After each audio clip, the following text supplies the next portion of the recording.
تم اچھل کے گر کیوں نہیں گیا؟ 3 منزلہ سے مر کیوں نہیں گیا؟ ہتھوڑا لے کے سر پہ کیوں نہیں مار لیا؟ ارے لاٹھی لے کر کے کپار کیوں نہیں پھوڑ لیا؟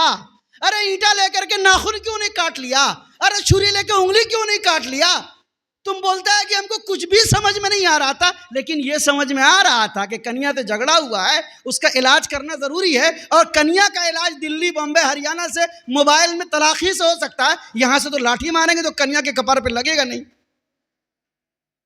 کتنا بدھو ہے یہ قوم، اور یہ قوم پوچھتی ہے رمضان میں حافظ جی کو ہدیہ دینا جائز ہے۔ میں مسئلے میں نہیں پڑھنا چاہتا، جائز ہے کہ ناجائز ہے وہ مفتیان کرام بتائیں گے، میں تو اتنا بڑا مفتی نہیں ہوں، لیکن میں قوم کی نفسانیات پر بات کر رہا ہوں کہ اگر دینا چاہتے ہو۔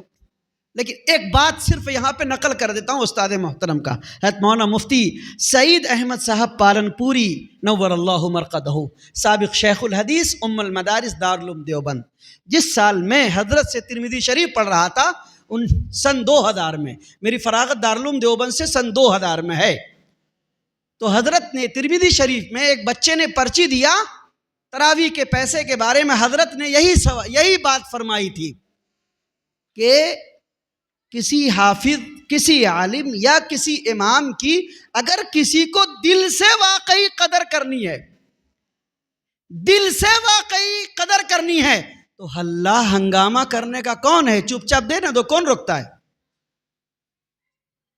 لیکن اگر کٹ حجتی کرنی ہے، بحث بازی کرنی ہے تو ڈھونگ رچاؤ، جائز ہے کہ ناجائز، حرام ہے کہ حلال، ڈھیری مسئلے ہیں، مسئلے بتائے جائیں گے تم کو۔ تو دوستو، بزرگوں اور بھائیوں، آپ سے گزارش ہے کہ ان حفاظ کی، ان علماء کی، ان مدارس کی آپ قدر کریں۔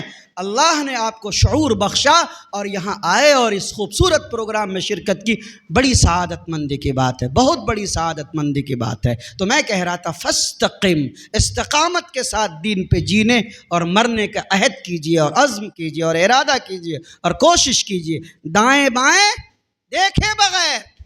اب تو گھوڑا نہیں چل رہا ہے، پچھلے زمانے میں جب گھوڑا گاڑی ہوتی تھی، ہم لوگ تو بیٹھے ہیں گھوڑا گاڑی پہ، آپ لوگ بھی بیٹھے ہوں گے، تو آنکھ کے سامنے میں 2 پٹی باندھ دی جاتی تھی، باندھتے تھے دونوں آنکھ کے سامنے میں 2 پٹی باندھ دی جاتی تھی۔ بہت دن تک جب میں بچہ تھا اور گھوڑا کو دیکھتا تھا تو میں سمجھتا تھا کہ گھوڑا گاڑی والا سلا بیوقوف ہے، اس کو دو باندھ دیا، اس کے آنکھ میں کوئی دقت ہے، بیماری ہے، دکھائی نہیں دیتا ہوگا یا کچھ اور ہوگا، تو 2 پٹی لگا دیا۔ بعد میں جب بڑے ہوئے، شعور آیا تو لوگوں نے بتایا کہ نہیں، وہ گھوڑے کی آنکھ کی روشنی کو سرپٹ سیدھی سمت میں بیچ سڑک پہ رکھے اور مرکوز کرنے کے لیے 2 پٹیاں باندھی گئی ہیں۔ تو دائیں نہ دیکھ، تو بائیں نہ دیکھ، تجھ کو سواری کو لے کے چلنا ہے تو منزل کو دیکھ، سواری کو لے کے چلنا ہے، منزل کو دیکھ۔ اسی طریقے سے جب میں یہ آیت امام صاحب ابھی قاری صاحب پڑھ رہے تھے، فاستقم کی آیت، تو مجھے وہ گھوڑے کی تصویر بار بار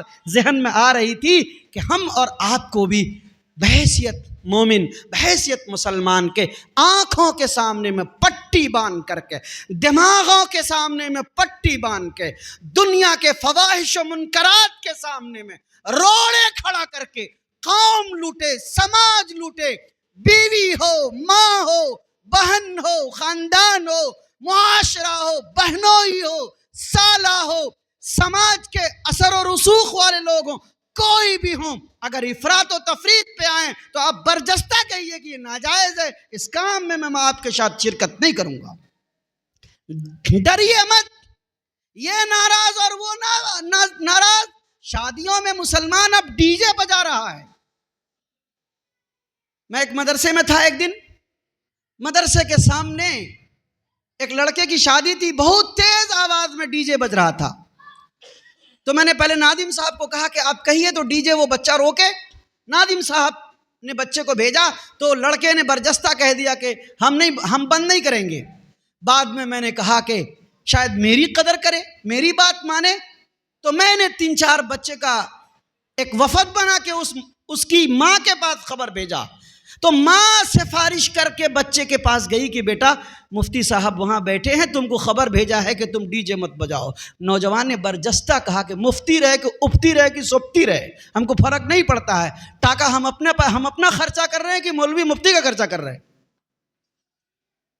اسی سال کی بات ہے یہ۔ اب بتائیے، یہ دل میرا پھٹ کے رہ گیا۔ مفتی رہے کہ کھپتی رہے اسے فرق نہیں پڑتا، ہم اپنا ٹکا خرچہ کر رہے ہیں، ہم اپنا ڈی جے بجا رہے ہیں۔ تو ڈی جے بجا، تجھ کو مفتی اور مولوی کی ضرورت نہیں ہے۔ تو اگر مجھے اجازت ملے ایسے نوجوان کے بارے میں مرنے کے بعد اگر مجھے موقع ملے تو میں کہوں گا تیرا جنازہ تیرا باپ پڑھائے، ہم نہیں پڑھائیں گے۔ تجھ کو مٹی تیرا گنبد ہے، قوم نہیں دے مٹی۔ کیوں ہم جائیں گے تمہارے جنازے میں؟ کیوں جائیں گے ہم تمہارے تابوت کو ہاتھ دینے کے لیے؟ کیوں تمہیں ہم تدفین کریں گے؟ کیوں تمہیں ہم کفنائیں گے؟ کیوں خوشبو میں بسائیں گے؟ کیوں لوبان لگائیں گے؟ کیوں تمہیں 3 لب مٹی ڈالیں گے؟ تم کو مولوی کی ضرورت نہیں، تم کو مفتی کی ضرورت نہیں، تم کو حافظ و قاری اور معلم کی اور مدرسے اور مسجد کی ضرورت نہیں، تو ان کو بھی تمہاری ضرورت نہیں۔ اس لیے نوجوانوں، آپ بھی طے کرو، ڈی جے، بارات، بےہودہ رسموں سے پاک کرنے کی کوشش کرو، اور ان حفاظ کرام کا واسطہ دیتا ہوں، استقامت کے ساتھ رمضان آ رہا ہے، ابھی سے تیاری کرو، ابھی سے تیاری کریے۔ استقبال رمضان کا بھی یہ پروگرام ہے، نیت ابھی سے کریں کہ اب رمضان آئے گا، جگیں گے، عبادت کریں گے، نام و نمود کے بغیر غریبوں میں، یتیموں میں، مسکینوں میں، بیواؤں میں افطار کٹس بانٹیں گے۔ تنظیم کو مت دیکھیے، تحفظ شریعت والے رمضان کٹس لے کے میرے گھر آئے کہ نہیں گئے؟ ارے تحفظ شریعت کا کام ہے بابا، ارے تیرا کام ہے۔ تیرے محلے میں، تیرے گھرانے میں، تیرے خاندان میں اگر تیری بہن غریب ہے، مسئلہ سن لو، تیری بہن اگر غریب ہے، مستحق زکوٰۃ ہے، تو اگر تو بحیثیت بھائی کے زکوٰۃ بانٹتا ہے تو چپکے سے بہن کو ہدیہ کے نام پہ زکوٰۃ کی رقم دے کے چلا، جائز بھی ہے، اس کا حق بھی ہے۔ علماء سے پوچھ لیجیے، اپنے خاندان کو، اپنے محلے اور سماج کو آپ عید کے کپڑے دیجیے۔ کل مکھیا جی دیں گے، الیکشن آئے گا تو مکھیا جی سب کے گھر لے کے جائیں گے۔ کیوں آپ نہیں جائیں گے؟ ان کے مقاصد ہیں کہ آپ ان کے حلقے کے ووٹر ہیں، آپ کی ذمہ داری ہے کہ آپ کا پڑوسی ہے، آپ کا پڑوسی ہے، آپ ان کی ذمہ داری کیجیے۔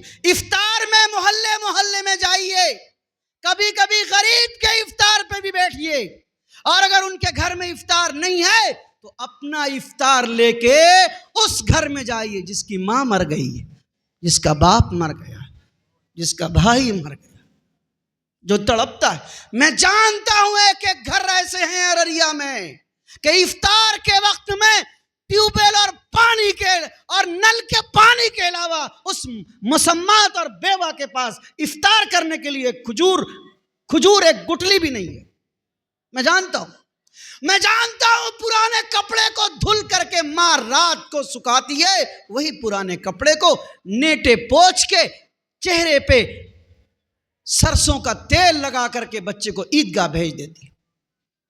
لاکھوں کے کپڑے خریدنے والوں، سلی گوڑی اور کلکتہ اور پٹنہ اور پورنیہ اور ارریا کے اس اسٹور میں جو بہت مشہور ہے، لانے والوں، اپنوں کو تو تم بھولتے ہو، یہ دکاندار تمہارے نہیں ہیں، تمہیں تو فیشن چاہیے نا۔ اور رات کو ایک جلسے میں تھا میں، وہ پینٹ والی کہانی چلی آئی، بولا کتا کاٹا پینٹ، کتا کٹا، اچھا قاری صاحب بھی تو تھے، کتا کٹا پینٹ خرید کے لائے گا، گدھا کہیں کا۔ میں نے تو بولا کہ لگتا ہے کہ تیری قسمت کو کتا کاٹا ہے۔ چھچورے پن سے بچو، باوقار ہو، مسلمان ہو، نبی کی امت ہو۔ ساری دنیا تمہارے خلاف اسی لیے ہے کہ تم نبی کی امت۔ آؤ ہم اور آپ رمضان کے اہتمام کے لیے ابھی سے یہ عہد کریں کہ ہم اپنے محلے، پڑوس، خاندان، گاؤں، وارڈ، پنچایت کے اندر غریبوں کو ابھی سے۔ ہمارے ایک دوست ہیں مہاراشٹر میں، سدھی سلیم دیشمکھ نام ہے ان کا، لگ بھگ 20 سال سے مجھ سے محبت کرتے ہیں۔ ایک مرتبہ 11 بجے رات کو انہوں نے ایک فوٹو بھیجا رمضان میں، 11 بجے رات میں فوٹو بھیجا، تو